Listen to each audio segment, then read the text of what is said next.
Yo le dije cuando llegó con esa capucha, le dije, súbete la capucha, que el rayado aquí soy yo. Sí, porque él llegó con su cosa como para que no lo reconocieran. Ah, sí, gran cosa. De lo más triste de la política venezolana de todos los tiempos. Si en algún momento, de la política de la oposición, si en algún momento la oposición ha estado, en mala situación, en mal momento, bueno, yo tengo como 4 años desde que ese señor apareció. Pues. Este tipo va a pasar la historia como el ladrón de los ladrones del país. 24 horas de información. Extra, urgente, último minuto. Hola, hola, sean bienvenidos a una emisión más de Noticias Internacionales. La mejor información del momento y arrancamos con noticias de Venezuela hoy. El dictador venezolano Nicolás Maduro removió a Jorge Arriaza como canciller de Venezuela y nombró en su lugar a Félix Plasencia tras la primera ronda del diálogo con la oposición en México. Al camarada Jorge Arriaza lo designé como ministro de Industria y Producción Nacional. Con su capacidad de trabajo, inteligencia y compromiso, avanzaremos con mayor fuerza en la dinamización de las fuerzas productivas de la patria. Producir todo en Venezuela, esa es la meta, anunció el dictador en su cuenta de Twitter. Asimismo, designé como nuevo canciller de la República al licenciado Félix Plasencia y tiene la inmensa responsabilidad de continuar la excelente labor diplomática desempeñada por Jorge Arriaza. Cada vez más hagamos triunfar en el mundo de nuestra diplomacia de paz, agregó el mandatario. De este modo, el mandatario designó como nuevo canciller a Félix Plasencia. El anterior embajador de Venezuela en China expresó que recibe con gran compromiso y orgullo esta responsabilidad.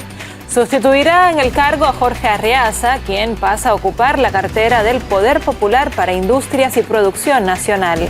Entre otros, también se designó como nuevo ministro del Poder Popular para las Relaciones Interiores, Justicia y Paz a Remigio Ceballos Ichazo. El nombramiento de Plasencia es parte de una reorganización más del gabinete de Nicolás Maduro hacia su cúpula chavista. Plasencia asumió la embajada de Pekín en noviembre del 2020 y fue antes ministro de Turismo en el 2019 y viceministro en la cartera de Relaciones Exteriores. Maduro también nombró al almirante en jefe Remigio Ceballos como nuevo ministro para Relaciones Interiores, Justicia y Paz y vicepresidente de Gobierno para la Seguridad Ciudadana. Su experiencia en la FAN y gran capacidad ética, moral y lealtad a la patria es garantía de estabilidad y paz, escribió Maduro en su cuenta de Twitter. Y esto fue el nombramiento a Remigio Ceballos, que fue hasta julio el jefe del Comando Estratégico Operacional, el segundo puesto más importante de la Fuerza Armada después del ministro de Defensa. En el cargo por 4 años, Ceballos ha sido sancionado por Estados Unidos, por Gran Bretaña y la Unión Europea. También la gobernadora del estado Monagas, Yelixe Santaella, asumió el Ministerio del Poder Popular para la Educación, mientras Margaut Godoy será la nueva ministra para la Mujer y William Serantes Pinto asume como nuevo ministro de Desarrollo Minero Ecológico. Melvin Maldonado, quien era el ministro de Deporte, fue nombrado como nuevo vicepresidente para el socialismo social y territorial. A una reestructuración global de los frentes de gobierno, a la definición de las 5 revoluciones que están en marcha para el logro estratégico de los objetivos del plan de la patria. Y además, bueno, la organización del equipo para esa batalla, como está organizado y desplegado ya. La revolución económica del nuevo modelo económico productivo, la revolución del conocimiento, ¿no?, que es la revolución de la educación, de la ciencia, la tecnología, de la nueva ética, la revolución de las misiones socialistas, impulsando las bases de misiones socialistas y el despliegue y redespliegue de todas las misiones. Por otra parte, Diosdado Cabello, diputado de la Asamblea Nacional Chavista, vicepresidente del Partido Oficialista Unido de Venezuela y hombre fuerte del régimen de Nicolás Maduro, lanzó una dura amenaza contra el presidente interino y líder opositor Juan Guaidó. En su programa de televisión Con el Mazo Dando, Cabello describió a Guaidó como un personaje de lo más triste de la política venezolana de todos los tiempos y lo calificó como un ladrón que algún día tiene que pagar con México o sin México, haciendo referencia a los diálogos entre la dictadura y la oposición que comenzaron la semana pasada en ese país. Este tipo va a pasar a la historia como el ladrón de los ladrones del país y algún día tiene que pagar con México o sin México, porque él es un ladrón, disparó Cabello para luego enfatizarlo de inepto y ladrón. Ese es Juanito Alimaña, un personaje de lo más triste de la política venezolana de todos los tiempos. Si en algún momento de la política de la oposición, si en algún momento la oposición ha estado, en mala situación, en mal momento, bueno, yo tengo como 4 años desde que ese señor apareció, pues. ¿En qué anda? Este tipo va a pasar la historia como el ladrón de los ladrones del país. Y algún día tiene que pagar con México o sin México. Eso es así, con México o sin México.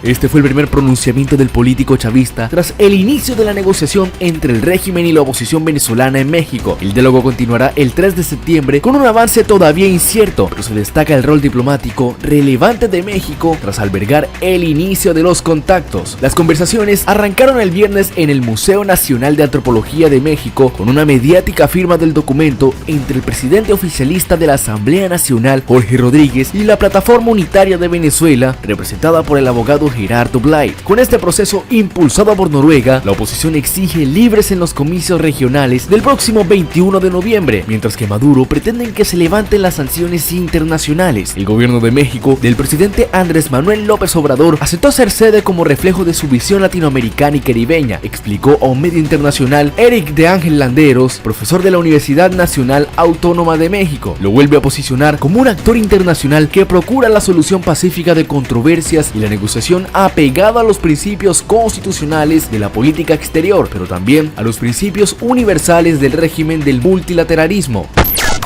Y de la solución pacífica de las controversias, y nos gustaría que se llegara a acuerdos y que no se utilizara la fuerza por el bien del pueblo hermano de Venezuela. Le diría a usted que México siempre ha sostenido la posición de que debía promoverse un diálogo entre las partes, que corresponde a las y los venezolanos determinar el futuro de su país, y México ha aceptado ser la sede de esos encuentros, de esos diálogos, pero México no es parte de los diálogos, ni aspira a serlo. Es un diálogo entre venezolanas y venezolanos. Tras un fin de semana de expectativas, la oposición y el régimen de Venezuela anunciaron en un breve comunicado conjunto que van a retomar todas las negociaciones de nuevo del 3 al 6 de septiembre tras las reuniones muy constructivas que se dieron lugar en México. Los dos sectores no aclararon cuáles fueron los resultados finales de este primer ejercicio ni precisaron si van a volver a reunirse en la capital mexicana. Pero tras la primera fase de este proceso, las autoridades de Venezuela liberaron al exdiputado opositor Freddy Guevara, un estrecho colaborador de Guaidó. González, quien participó en las negociaciones, celebró el hecho como una buena noticia al señalar que espera la liberación de todos los presos políticos. Millones han perdido la confianza en la política y por ello las negociaciones en México son un reto mucho mayor. Sin embargo, estamos comprometidos a darlo todo para darle punto final a esta pesadilla. No descansaremos hasta lograrlo, expresó en sus redes sociales. Con base en lo firmado, la agenda de las delegaciones incluye la negociación sobre derechos políticos para todos, garantías electorales y un cronograma para elecciones observables según el memorando de entendimiento divulgado la semana pasada. También abarca el levantamiento de sanciones, la renuncia de la violencia, la reparación de las víctimas, protección de la economía nacional, medidas de protección social y garantías de implementación, seguimiento y verificación. Construir acuerdos que nos permitan salir de la crisis que vivimos es fundamental y debe estar por encima de cualquier diferencia, añadió González. Creo que lo más importante para nosotros es el objetivo con el cual estamos impulsando la posibilidad de un acuerdo en Venezuela.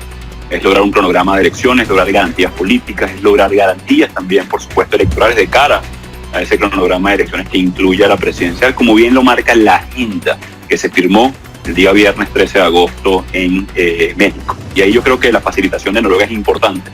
Y dan el clavo cuando ellos hablan de a efectos de este proceso, es decir, la negociación que inicia el 13 de agosto en México, las partes serán denominadas como tal, con objetivo de la alternativa democrática lograr un acuerdo.